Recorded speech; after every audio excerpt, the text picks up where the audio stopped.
Lots of baseball tonight. Everybody plays on Fridays, so we always love Fridays around MLB. Even with some college football tonight, we're still going to find a way to get some action in here with the baseball. Good win for the Phillies last night, Joe, as I mentioned, with the big Castellanos home run, 4-3. They extend that lead in the NL East back out to 6. Tonight, our boy Ranger Danger Suarez is going to go for them. Ronaldo Lopez on the Braves side of things. Phillies minus $1.35. Braves plus 115. The nice low 7.5 tonight at the bank, Joe. Yeah, and again, it was a one of those situations where Atlanta got out early, 3 runs in the second and third inning, and then the bullpens got involved, and that's when the wheels fell off there. Give Charlie Morton credit. I like Ronaldo Lopez has been solid, to say the least, for what he's brought to the table for this Braves team here. He's also had last couple of outings have been very good. Suarez at home, much better than he's been out on the road. Neither team, the Braves, don't exactly crush lefties here. So I'm going to avoid the bullpens once again, and I'm going to take the first 5 under at 4.5 here, because I do think this is more like a playoff atmosphere style game here, and the Braves' backs against the wall. I do think it's going to feel like that here tonight. I think it's going to be another low-scoring game. The total was only 8 this morning, I think, Carver. Yeah, and so it's been creeping down a little bit, Joe. I like the under, too. You're probably going with the safer play, I think, with the first 5, going with the under there as opposed to the whole game, because as we know, anything could always happen when you get the bullpens involved with any team. Anything can always happen with them. Boston is in Detroit this weekend against the Tigers. Tanner Houck tonight against Casey Mize. Minus 120 for the Sox on the road. Even money for the Tigers, and an 8.5 at Comerica. Yeah, this is interesting. Tanner Houck is clearly running out of gas. And you can tell simply because he's not missing nearly as many bats as he did early on in the season here. But let's face it, he does have a Detroit team here that has a pretty good, I think the 8th highest K rate against right-handed pitching this season. So it wouldn't shock me if Houck has more success in this game here. The Red Sox can't win at Fenway. They can win on the road. I would lean Boston in this one if I was going to do anything. Believe it or not, Joe, the Red Sox have lost Houck's last 7 starts. The last 7 times he has started, they have lost. And a lot of those he has not pitched well. 6 runs last time out against Arizona. He had another 6 against Texas on August the 3rd. He's got a bunch of really bad games. But in terms of them just winning, they haven't won at all with him on the mound lately. See if they can turn that around tonight in Motown. Second game of the doubleheader in Cincinnati between the Brewers and the Reds. Tonight, though, you get, usually sometimes those second games of those doubleheaders, Joe, they call up those, 27th men, the guys from the minors to pitch. Well, DL Hall will go on the Brewers side. Rhett Lauder will go for the Reds. Minus 120 for Cincinnati, even money for the Brewers. So the Reds are favored tonight over the Brewers, and a 9.5. Yeah, Lauder is a pretty big pitching prospect there for the Reds, and so is Hall, in fact, who was hurt earlier this year, and now has come off the IL. He's had a couple of games here over the last couple of weeks. Both guys can fire. Hall's the lefty. Lauder is the righty. This is another one where, I hate expecting back-to-back wins from a team here. It feels like usually in the second game, I like to root for the split, and I think that's exactly where we're going here. So if I was doing anything, I'd be looking at Cincinnati to get the split here. The Cubs are in D.C. at Nationals Park against the Nats tonight. Jake Irvin goes for Washington. Imanaga for the Cubbies, who are minus 160, plus $1.35 for the Nats, and an 8.5. We were just talking about Imanaga during the break, Joe. He has given up a lot of homers recently. Now, I didn't go after him tonight just because the Nats really don't have a lot of guys you want to back in terms of the home run market. But he's allowed 8 homers in his last 5 starts. That's only over a 30-inning span. That's not good numbers, 8 homers in 30 innings. So Imanaga's been giving up some long balls. He has. He's also been extremely good on the road this year. 6-1, 2.94 ERA on the road for him this year. The guy he's facing, Irving, has been just a hot mess this month in August. 17 earned runs, 28 innings. He's 2-7 at home. The Cubs have been playing great, 7-3 over the last 10 games. They're also crushing the ball right now, which is interesting. Imanaga is tough. I mean, it's tough to back this Nats lineup thinking they're going to get to Imanaga. I don't think they will. I'm probably looking on the Cubs bats to stay hot, so I'm going to look at the Cubs team total to go up and over in this matchup. The Padres take the long trip to Tampa. Actually, they were just in St. Louis, so they continue a long trip now to the East Coast, where they will have Martin Perez going tonight against Taj Bradley. Rays are favored tonight, Joe, -125, +105 for the Friars, and a 7.5 low total at the Trop. Yeah, that's because they're looking at the pitching matchup and thinking there's an advantage there, but there's not. Taj Bradley has been an absolute mess over the last month here. He is not shutting anybody down at all here. And the Padres, coming off of that loss there to the Cardinals, splitting another series there, they are usually really, really good this year, bouncing back from a loss the following game, especially on the road. In Tampa, at home here. So I like the Padres to get it done early. Far too good a price here for such a good hitting team to take advantage of a pitcher who's missing his spots. I think Bradley will give up some runs, and I think they'll have the lead after 5 innings. I like it, Joe. I'm with you on the Friars tonight, taking care of business at the Trop. The Cardinals are in the Bronx against the Yankees this weekend. Marcus Stroman against Eric Fetty to kick things off. -185 for the Yanks, +155 for St. Louis, and an 8.5. A lot of guys on the Cardinals, Joe, of course, know Stroman very well from his days with the Cubbies. Yeah, they do. And Fetty with the White Sox, the Yankees knows him. So this just feels like we're going to get runs. I don't think we should overthink it. We should just assume this is not going to be a 2-1 game, but much closer to a 9-10 run game. So it's up and over for me in this one. This next one's up and over for me, Joe. That is the Pirates in Cleveland against the Guardians with Bailey Falter and Ben Lively going tonight. -145 for Cleveland, +120 for the Buccos, and an 8.5, which I think is kind of light. Lively gives up tons of home runs. Falter hasn't been great either on the Pittsburgh side of things. I'm going to go after the 8.5, Joe, to the upside. I don't hate that either, and I also think that the Guardians will have a lead in the first 5. I think they're going to roll it. They avoided getting swept, which was nice, and I think they've got to keep that rolling into this one here and get some runs early and play from in front and let that bullpen do its thing.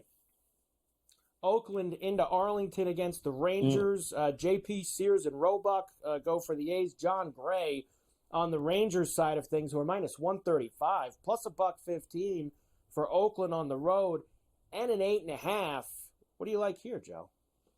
Yeah, there's no way I'm backing John Gray, who's a unmitigated disaster.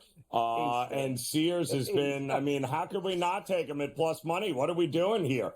It's not even close. I think Oakland has won 22 of its last 36 years, last 4 starts under a 2 ERA.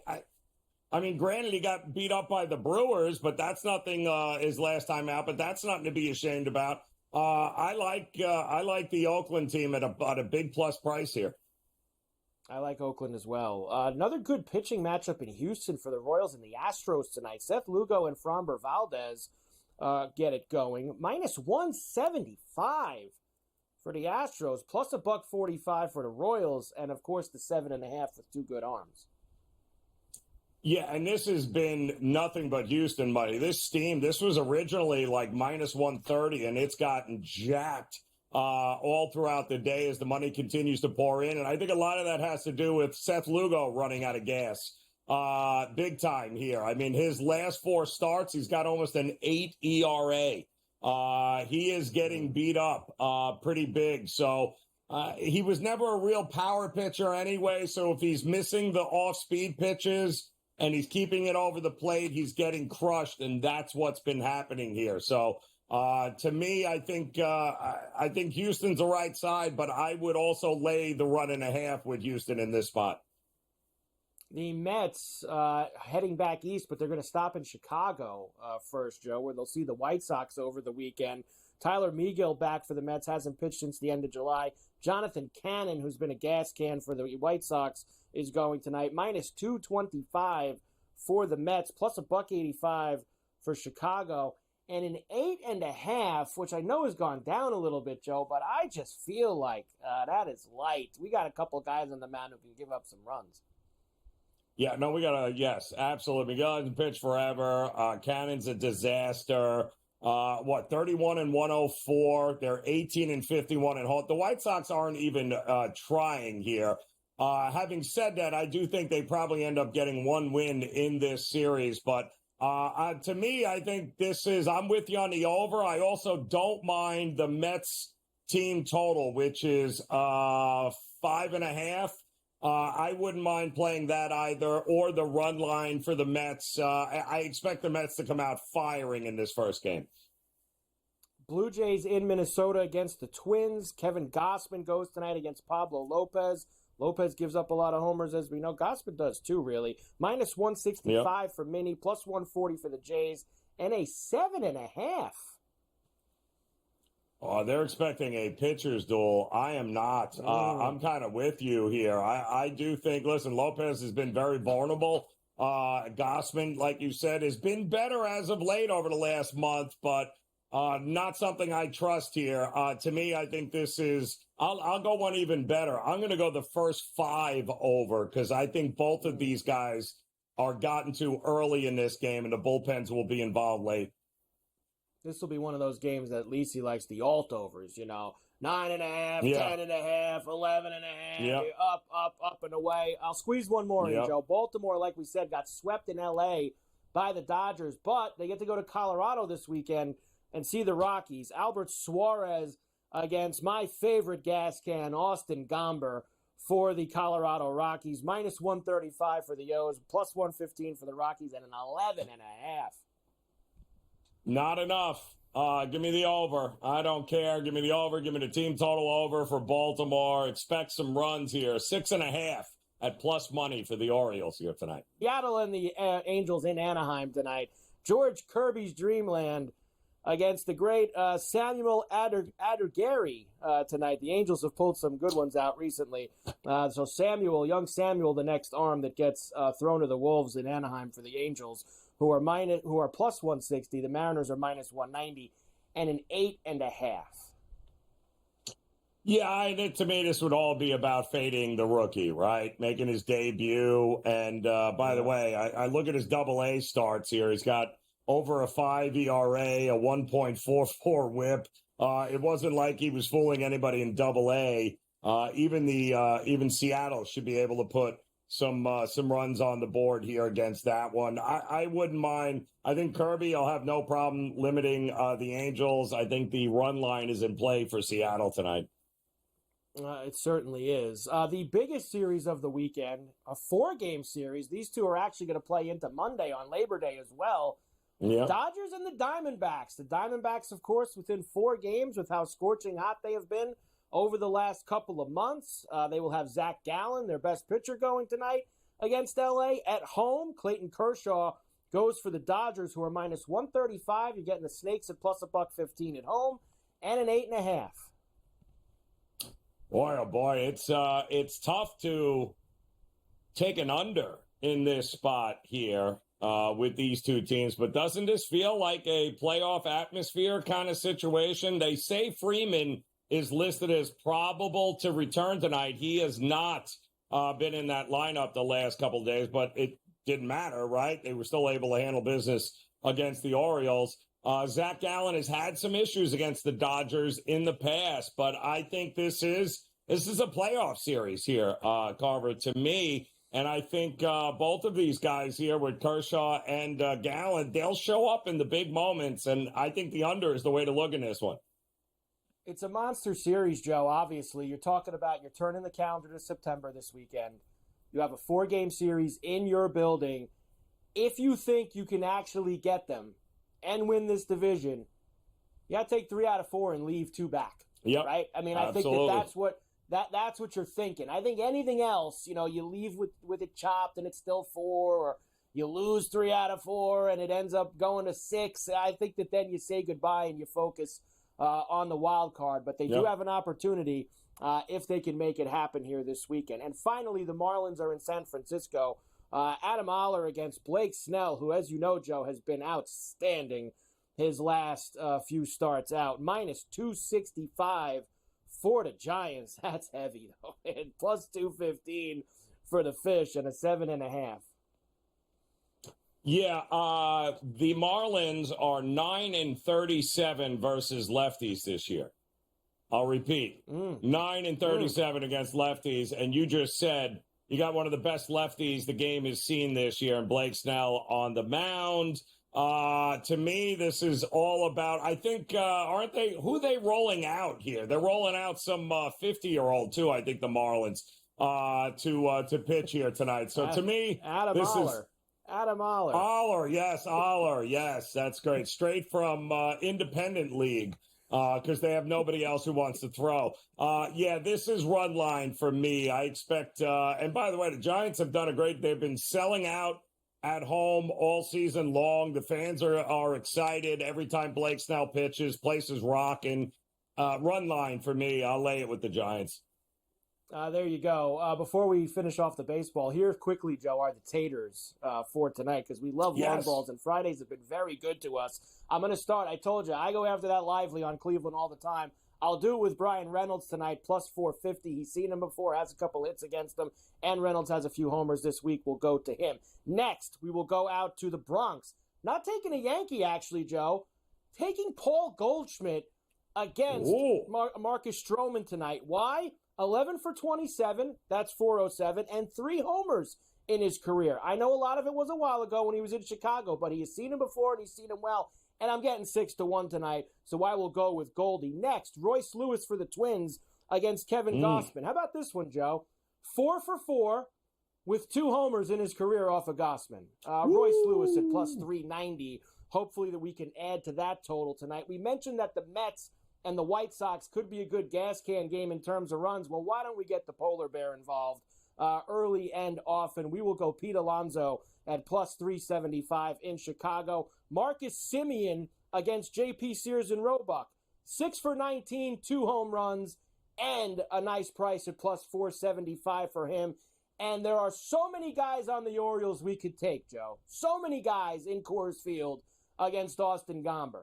But there's one guy that hits lefties when his power's from the right side. Doesn't get to hit there often, and that's Adley Rutschman, and he's 6-1. The other Oriole guys are all in the 2s. Plus 250 Santander, plus 315 for Gunnar. 6 for Rutschman, who loves facing lefties, especially bad ones like Austin Gomber. Let's get it tonight, Joe. Some big home run 6-pack for us. Let's go. Let's go. We got nothing but taters all night long. With some games that are they're going to cash those home run props early rather than late here. And I noticed, though, it was Ohtani. I like Ohtani's over his base and a half, too, here tonight, because something tells me he's going to be running around the bases at least once.